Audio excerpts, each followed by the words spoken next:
ይህ እንደሚሆን እኔ ራሱ እየጠበቅኩኝ እያሰብኩኝ ነበር። እና ምክንያቱም አንድ ሰው ለተንኮል ካሰበ ሲመጣም ጥሩ ነገር እንደማይል የታወቀ ነው። እና ስለዚህ እዩ ብሩክን ብቻውን ማግኘት እፈልጋለሁ፣ ልጅቱንም ማምጣት የለብኝም፣ ሳምፕል ጸጉር ቢሆን አመጣለሁ ብላ እንግዲህ ጥላቸው ሄዳለች ማለት ነው። እና ብሩክ በጣም እያስጨነቀው ይገኛል ይሄ ነገር ማለት ነው። ግን እኮ ሀይሚን የመሰለች ምንም ነገር ቢፈጠር ከጎንህ አለው። ልጁም ያንተ ነው ከተባለ ችግር የለም እንቀበላለን።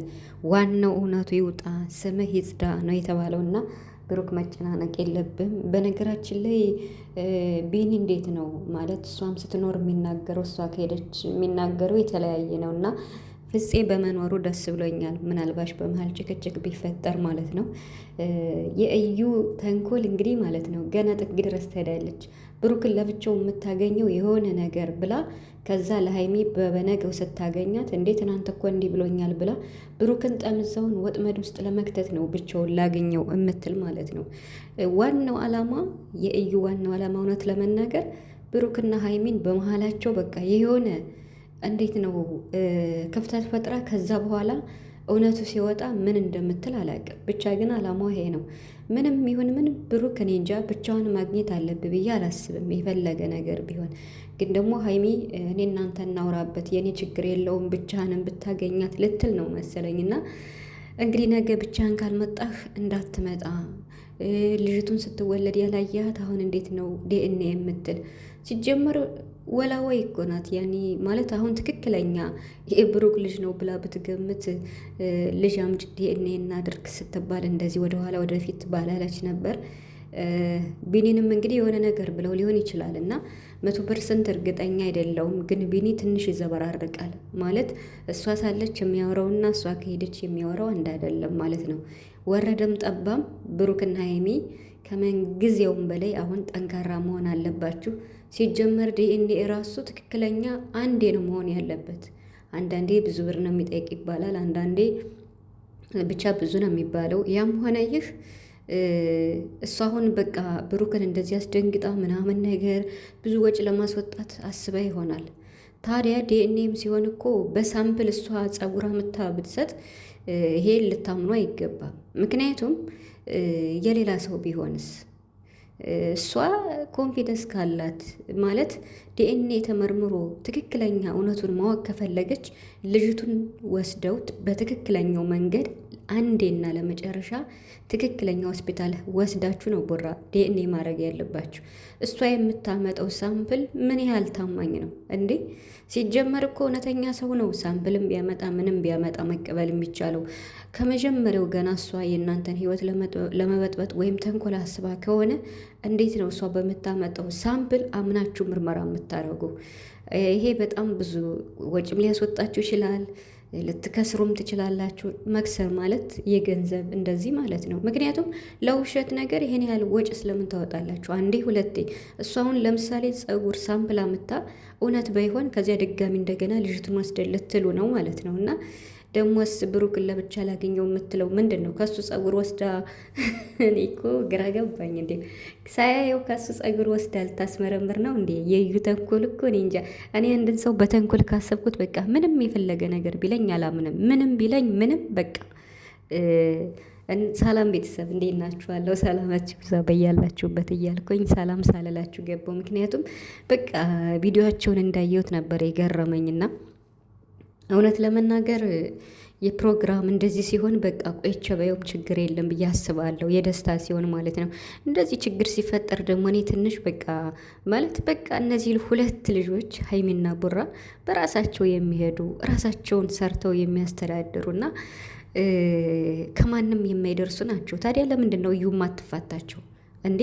አሁን ብሩክን ምን አድርግ ነው የምትለው? ለብቻው የሚያገኛት ለምንድን ነው? እኔ እናንተ ይህን ነገር ስናደርግ ሀይሚ ያልነበረችም አሁንም መኖር የለባትም ትላለች እንዴ? አንቺ ኦኬ የድሮ ፍቅረኛሽ ነው አለቀ። እሱ እኮ በማይሆን ነገር አልተስማማንም በቃ ተጣጣስነ ብሎሻል እኮ አስረግጦ ነግርሻል እዚህ በፊትና ብቻ ግን ቢኒም ብሩክን ብዙ ባታስለፈው ከእሷ ጋር እንደዚህ ሰጣ ገባ ብለህ ሳይሆን ትክክለኛው መንገድ እሷን መክረህ ነው እንጂ ማምጣት ያለብህ። ትናንት እሺ ብለህ ነበረ አመጣህ፣ ዛሬ ግን እሷን ብቻ ይዛሃት መጣህና አላቅም በቢኒና በዩ ያለው ነገር ራሱ ብቻ ግን ሀይሚና ብሩክን ብዙ አታስለፏቸው። በቃ ማለት ይሄ ውሸት ስለሆነ ማለት ነው።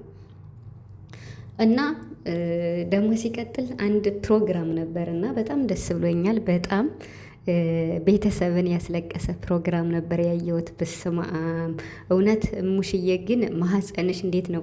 መንታ መንታውን እንደው እንኳንም ተወለዱ ልጆችሽ እነ ብሩክ እነ ሀብትሽ ማለት ነው። ሀብትሽ እንግዲህ ዛሬ ማለት ነው እንዴት ነው ገና ባላገባት ምንም ሚስቱ ብትሆንም ያኔ ሰርጋቸው ባልሆነው በናኒ ማለት ነው። በናኒ እንግዲህ አማቱ ናት አይደል? አማት ነው የሚባለው የምሬን ማለት ነው። የናኒ እናት ሀብትሽን እንዴት እንዳመሰገነችው ሰማችሁ አይደለ? በእንባ ነበር አልቅሳ በቃ የበኩር ልጄ ብላ ነው ሀብትሽን ያመሰገነችው። እና ምክንያቱም ናኒ ተምራ እንኳን ደስ አለሽ ብለናታል።